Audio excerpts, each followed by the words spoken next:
On va passer maintenant justement, Constance, sur ces fameux return on investment, retour sur investissement.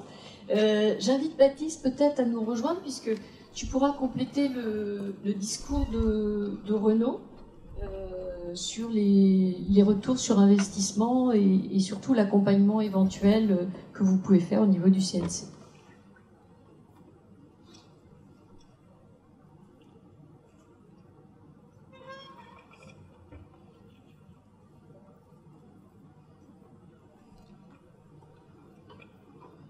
Merci Didi.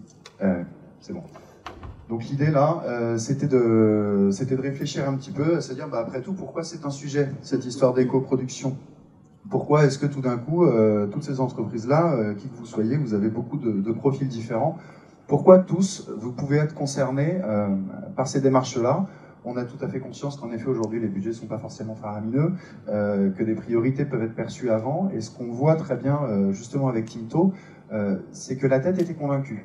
La tête en a eu envie, et le premier message qu'il faut avoir, et je parle d'expérience, c'est que si la tête est convaincue et qu'on organise bien sa démarche, qu'elle est vraiment structurée et que c'est pas un patchwork de petites mesures à droite à gauche, on va pouvoir récupérer vraiment un retour sur investissement.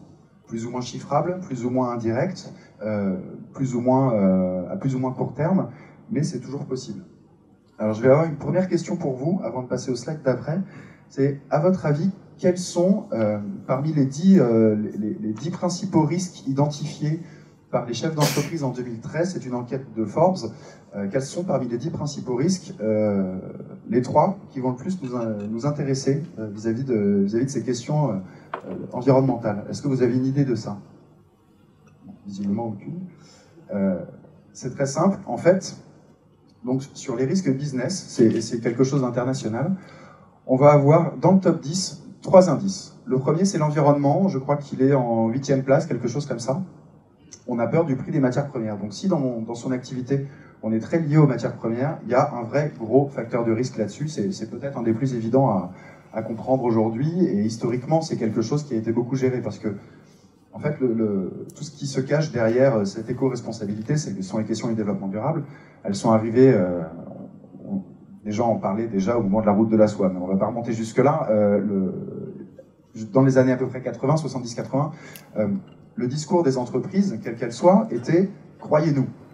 Elles disaient ça à leurs parties prenantes et ça suffisait à peu près. Et puis de fil en aiguille, le discours s'est inversé, ce sont les parties prenantes qui sont allées voir les entreprises en disant « prouvez-nous ». Et c'est aujourd'hui la situation qu'on vit. On est rentré par la branche environnementale il y a quelques années, et puis petit à petit on a touché au social, et puis maintenant on se pose clairement la question de l'économique, et c'est maintenant que le développement durable se fait plus uniquement la main sur le cœur, mais aussi la main sur le portefeuille. C'est quelque chose qui doit être intégré à la stratégie, on en a aujourd'hui tout à fait conscience, ça ne peut plus être quelque chose qui est à la marge juste pour une histoire de conviction, ça doit être ancré dans le business, et ça doit interagir, ça doit interférer dans les processus décisionnels. Un des deuxièmes points, du coup, c'est l'incapacité à innover. C'est quelque chose qui ressort beaucoup. Alors, caché derrière ça, c'est pas nécessairement juste de l'environnemental, c'est aussi du social. Comment prendre en compte les attentes de ces parties prenantes, qu'elles soient internes ou externes? Comment réussir à sortir du cadre, hein? On ne résout pas une problématique avec un mode de pensée qui l'a généré. C'est évidemment pas de moi.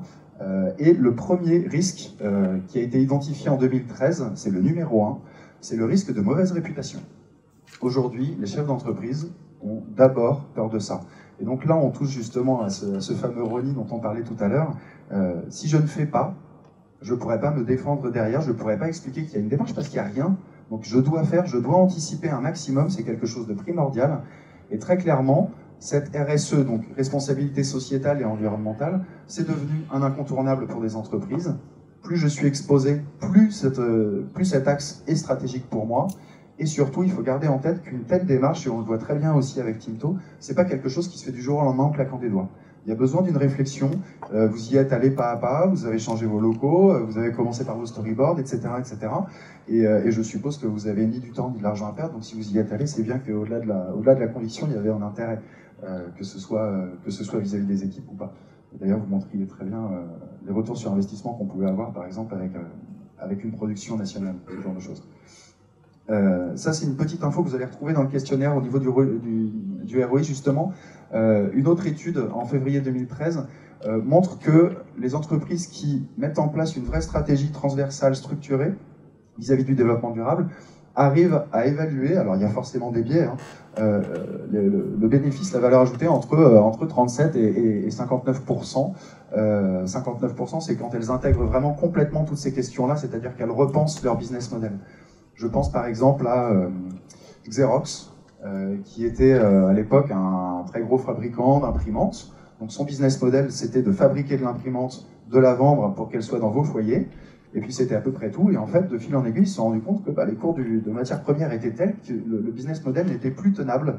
Ils ne pouvaient plus être compétitifs. Ils ont complètement repensé leur business en se disant, mais attendez, notre boulot, c'est pas forcément de vendre des imprimantes. Notre boulot, c'est de permettre aux gens d'avoir des papiers imprimés. Et résultat, aujourd'hui, Xerox fait beaucoup plus de la prestation de services. Ils ont des boutiques avec assez peu d'imprimantes. Ils ont leur stock qui est parfaitement bien entretenu par leur personnel.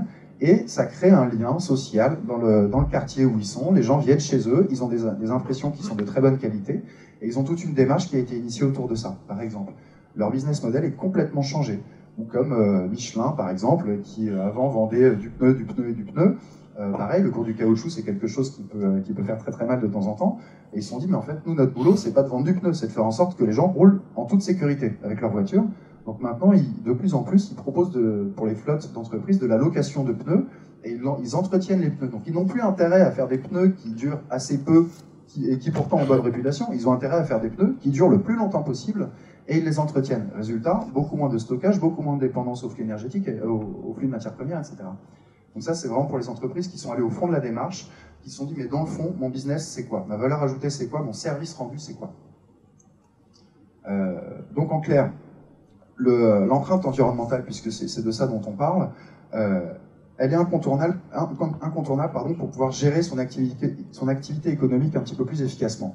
En gros, pour savoir, il faut mesurer, et une fois que je sais, je vais pouvoir agir. C'est vraiment évaluer, réduire, compenser, c'est ce genre d'enchaînement-là. On parlait tout à l'heure de démarche d'amélioration continue, c'est un grand classique, hein, ce qu'on appelle le Plan Do Check Act. Alors c'est du jargon de marketing un petit peu, mais je regarde, je vérifie, je regarde, je fais, je vérifie et je réoriente, j'ajuste. D'ailleurs, on discutait avec Lydie tout à l'heure de cette charte. Elle est faite aujourd'hui avec ce questionnaire-là que vous avez vu. Rien n'est gravé dans le marbre, hein, ça pourra toujours évoluer dans le temps si justement des champs d'activité n'ont pas été identifiés comme étant a priori prioritaires. Le but, c'est que la charte soit représentative de vos enjeux, de vos activités, et qu'elle puisse aider les prochaines personnes qui y adhéreront à agir. Et puis à côté de ça, il y a d'autres enjeux, par exemple le contexte réglementaire, que ce soit national, à l'Europe ou international, les choses évoluent, et comme les sujets sont de plus en plus prégnants vis-à-vis de l'environnement, on s'en rend compte, hein, le JT ouvre à peu près tous les jours, soit sur une problématique sociale, soit sur une problématique environnementale.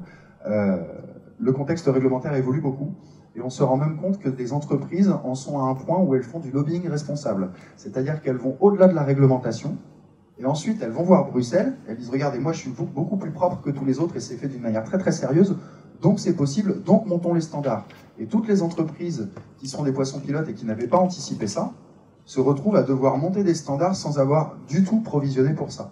Donc ça peut devenir un avantage stratégique, même à ce niveau-là. C'est pas forcément ce qu'on souhaite, hein. Le but, c'est qu'un maximum d'entreprises, évidemment, existent et puissent prolonger leur démarche, mais il y a des entreprises, qui sont en général des très gros groupes, qui vont utiliser le développement durable carrément comme arme stratégique.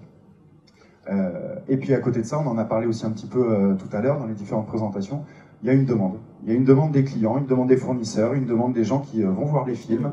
Je pense que les étudiants qui sont aujourd'hui en école sont des gens qui sont sensibilisés à ça, parce qu'ils ont grandi depuis qu'ils sont nés, après les chocs pétroliers. Ils ont toujours entendu parler de ces thématiques-là.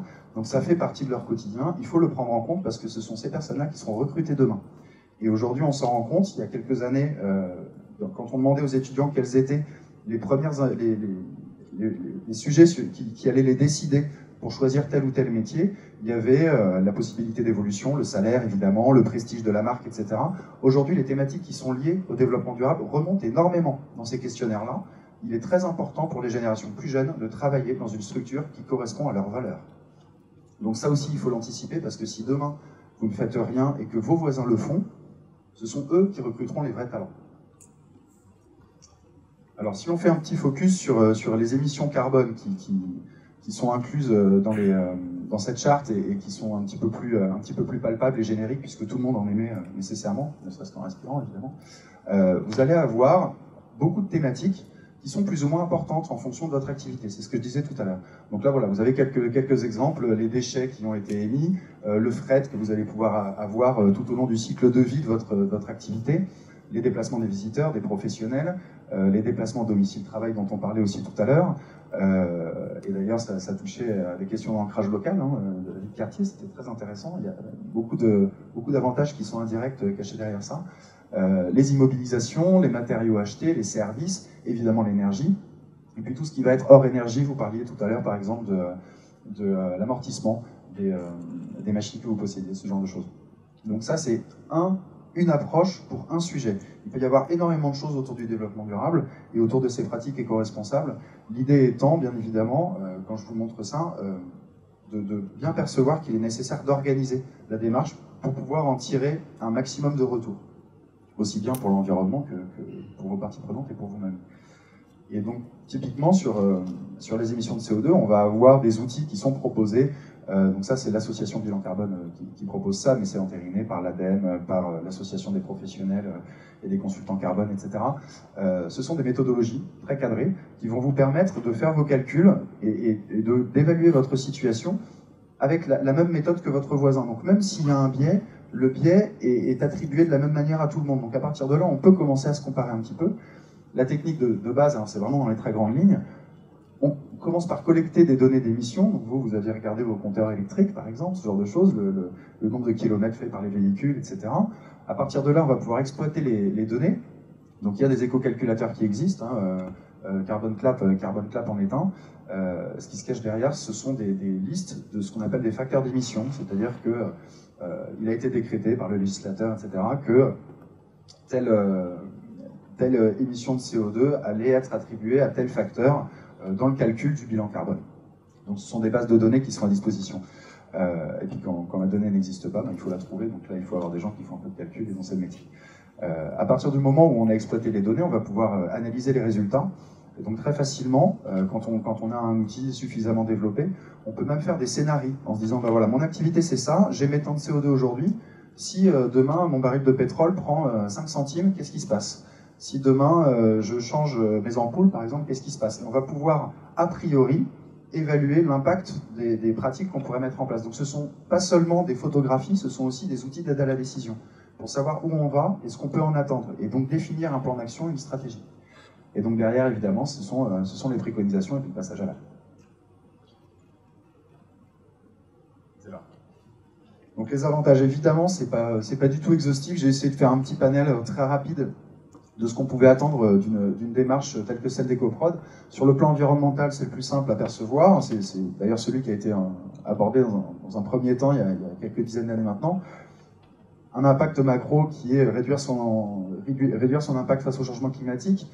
Enrichir sa politique environnementale, c'est quelque chose qui va permettre aussi de se démarquer, qui va permettre de faire réfléchir les gens, d'amener un sujet en entreprise. Donc on va avoir de l'innovation, on va avoir de la participation, une démarche vraiment collaborative en interne, et ça c'est quelque chose qui a aussi une grosse valeur ajoutée.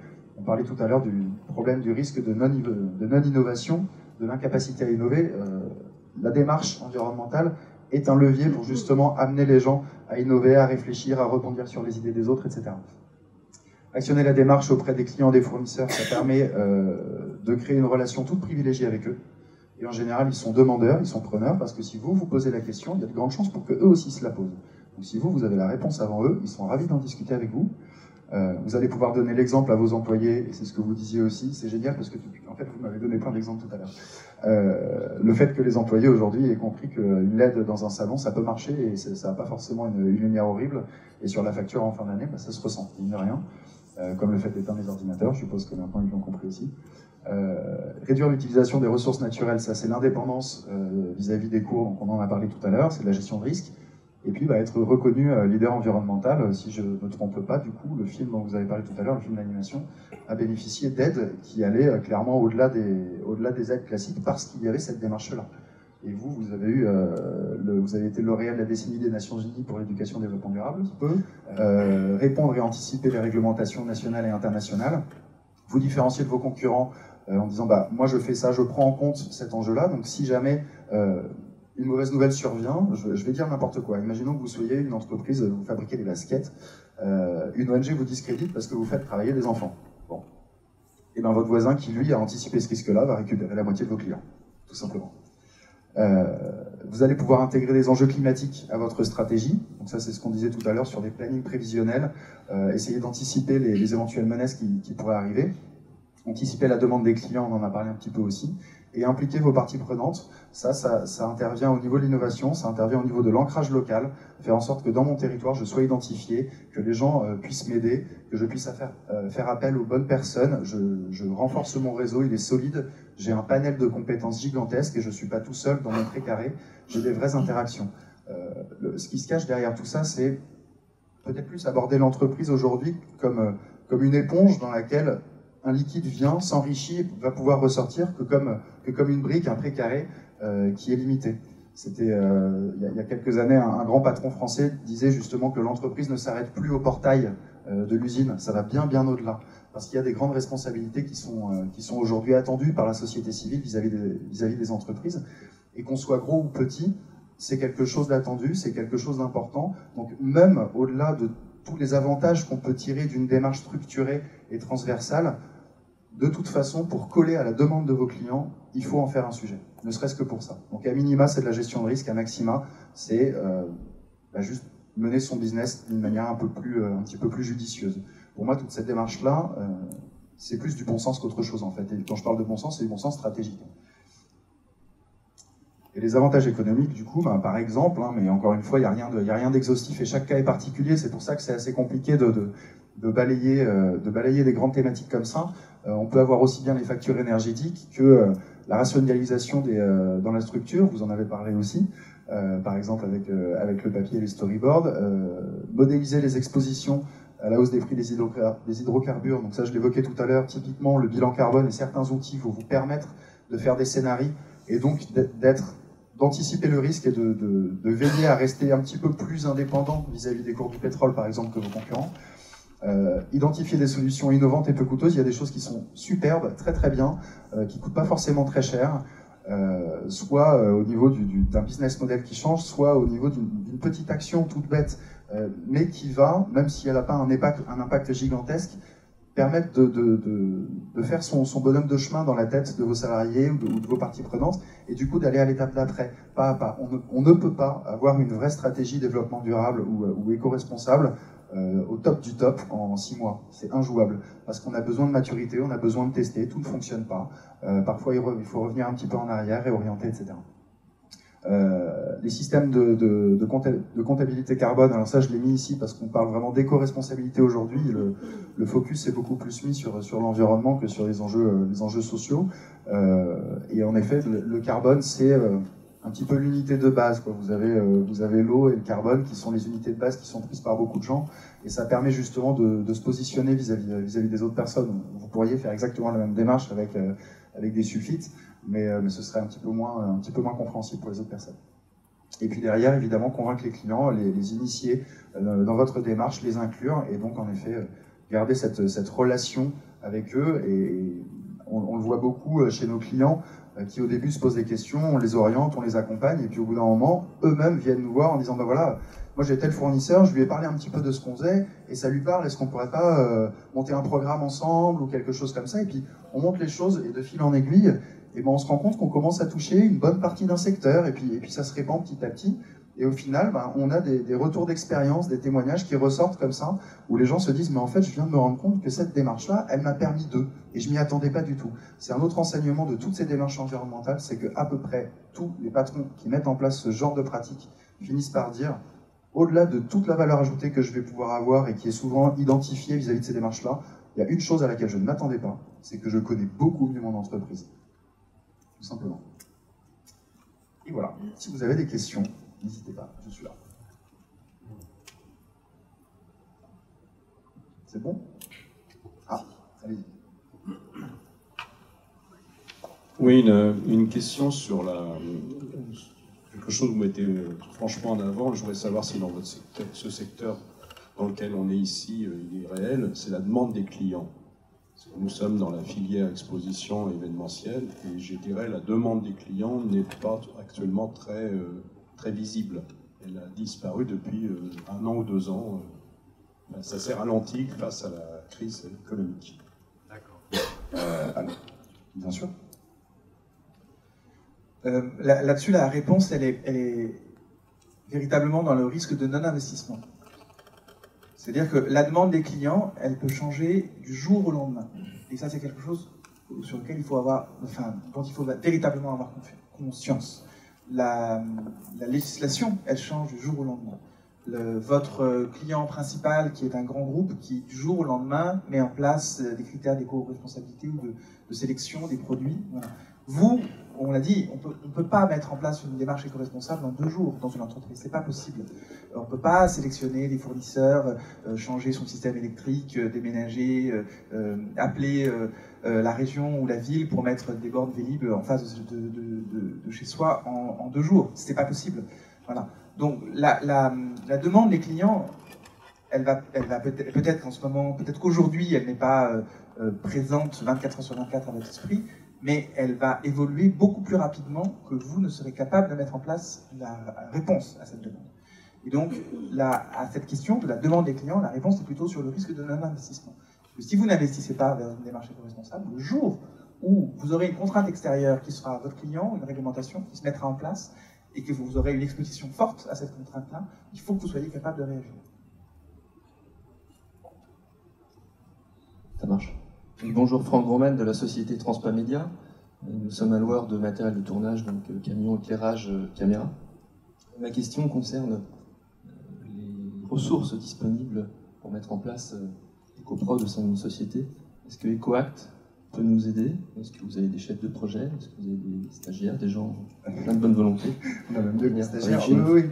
Bien sûr, en fait, donc EcoAct, j'en reparlerai peut-être un peu tout à l'heure, c'est le leader européen de toutes les questions relatives au carbone. Donc tout ce qui est bilan carbone, gestion du carbone, compensation carbone, optimisation, etc. On est très introduit justement à l'association Bilan Carbone, etc. On discute beaucoup avec l'ADEME, on les aide à faire les référentiels. Et oui, évidemment, vis-à-vis du transport, nous, on est très très à l'aise et on peut vous aider à mettre en place une démarche intégrale. Il n'y a aucun souci. Après, si c'est une demande, je pense peut-être plus spécifique, je ne sais pas combien de transporteurs sont concernés aujourd'hui par EcoProd et un loueur de matériel, pardon. Ouais, pour préciser ma question, en fin de compte, donc on a une flotte de 260 camions. La question, contexte des productions, en effet, les budgets sont à la baisse, comme vous l'avez signalé. Baptiste va nous expliquer quels sont les mécanismes financiers pour aider les industries techniques. Et ma question plus précisément, est-ce que ces ressources chez EcoAct sont gratuites ou est-ce que ça a un coût? Est-ce que vous avez une aide humaine? Alors, Franck, je peux avoir ton... Tu anticipes sur le dernier point de cette séance où tu vas tout savoir sur l'accompagnement qu'on met en place et qui va être entièrement gratuit pour les entreprises, bien entendu. Donc il y aura un double accompagnement, il y aura un accompagnement pour toutes les entreprises de la filière et il y aura un accompagnement plus spécifique encore pour les entreprises qui seront adhérentes du pôle média Grand Paris. Voilà. Et peut-être c'est le moment de placer mes 3 slides, vu qu'il n'y en a que 3, sur les aides. Voilà, c'est un PowerPoint qui s'appelle AidCNC, que je fais quelque part. Alors normalement il y en a 3, là, j'en ai vu 2. Ah, il y en a 3? C'est sûr? Ah, d'accord. Ah oui, 1, 2, 3, voilà, magnifique. Merci. Donc ça, ce sont les nouvelles mesures aides qui s'adressent aux industries techniques. Donc ce sont vraiment les sociétés qui sont prestataires. Pourquoi on a commencé par là? D'abord parce que c'est moi le contact du CNC et que je suis chef du service d'industrie technique et d'innovation. Donc du coup, c'est vrai que on commence par balayer devant sa porte et ce sont les aides dont je m'occupe plus personnellement. Donc on a commencé par celle-là. Et puis ensuite, puisque vous l'avez vu, une grosse partie de l'économie carbone sur l'ensemble d'une production va passer effectivement via les prestataires qu'on choisit. Et donc pour nous, c'était assez évident que de façon prioritaire, si on devait mettre en place des aides, celle-ci devait aller vers les industries techniques, qui sont donc les sociétés, alors je pense que c'est ça qui, voilà, les industries techniques, ce sont donc des sociétés prestataires qui, par les services et les équipements qu'ils fournissent, participent au développement de la création dans son ensemble. Donc cette réforme fait partie d'une grosse réforme très très large, parce que le soutien financier aux industries techniques, qui existe depuis 1959, n'avait quasiment pas évolué depuis. Et donc à la fin de l'année dernière, on a mis en place une grosse réforme très structurelle de ce soutien, avec en particulier 2 aides spécifiques pour l'éco-responsabilité. Donc une première qui s'appelle l'aide à l'investissement écologique, qui est un format d'aide assez original que nous a proposé l'Union européenne, que nous avons donc adopté. Nous avons donc classiquement depuis 1959 une aide à l'investissement dit de référence, donc pour les prestataires techniques bien sûr, et avec des taux d'accompagnement maximum sur le matériel, le coût du matériel, qui sont donc donnés, donc 20% pour une petite entreprise, 10% pour une entreprise moyenne, donc c'est entre 50 et 250 équivalents temps plein, et pour une entreprise supérieure à 250 équivalents temps plein, je ne vise personne, Franck, le taux maximum d'accompagnement est 20%, mais plafonné à 200 000 € sur 3 ans. Ça, c'est l'aide traditionnelle. Si je fais ça, encore un petit clic. Voilà. Le régime d'aide proposé par l'Union et que nous avons donc implémenté vise, si vous avez un matériel qui est plus performant sur le plan écologique que le matériel traditionnel, donc, voilà, et qui d'une part est aussi plus cher, nous allons pouvoir prendre la différence de coût entre les 2 matériels, entre le matériel plus performant sur le plan écologique et le matériel de référence, et cette différence de coût va être accompagnée à un taux très significatif, et en particulier pour les grandes entreprises non plafonnées, en dehors du régime des minimis. Donc ça veut dire que pour les entreprises moyennes et les grandes, qui sont a priori les entreprises qui ont les ressources humaines pour pouvoir faire le benchmark nécessaire pour trouver l'investissement de référence et l'investissement plus écologique et avoir cette réflexion, on a des taux d'accompagnement qui sont intéressants et qui permettent d'accompagner de façon significative ces investissements. Donc là, l'idée, c'est que si vous avez un investissement dans du matériel, donc là on parle d'investissement structurant, du gros matériel lourd, dans du matériel qui est plus performant sur le plan écologique, dans ce cas-là, on va pouvoir accompagner le devis, l'investissement de référence au taux traditionnel, donc 20, 10, 20, et le surcoût, éventuellement occasionné par le fait de choisir un investissement qui est plus performant sur le plan écologique, à des taux majorés, 55, 45, 35. Oui. Vous parliez de prestataires, est-ce que ça concerne aussi les productions, par exemple, de films de fiction? Si Non. moi, dans ma boîte de production, je change, je mets que des LED partout et que je sais pas quoi, c'est superflu, on va pas dépenser d'énergie.